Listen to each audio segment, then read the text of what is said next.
Thomas Paine said, "He that would make his own liberty secure must guard even his enemy from opposition.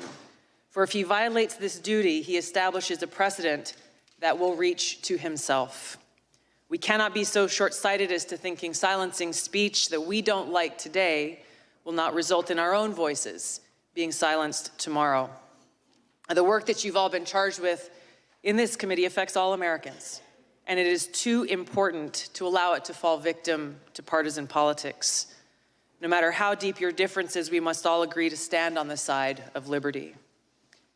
Unfortunately, right now we live in a country where many Americans are afraid to speak freely, afraid to express themselves, afraid to actually have real open dialogue and debate, afraid of losing their job, being canceled, or being accused of a crime, which could happen if recently introduced legislation criminalizing so-called hate speech is passed into law, speech that, no matter how abhorrent, is still protected under the First Amendment.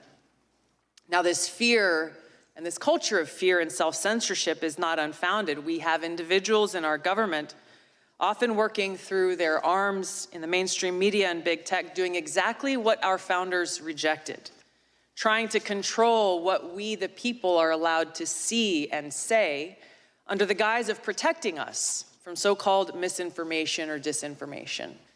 Now, of course, they appoint themselves as the sole authority and voice of truth, of information, backed by the most lethal force on earth with the power to target anyone they deem a threat.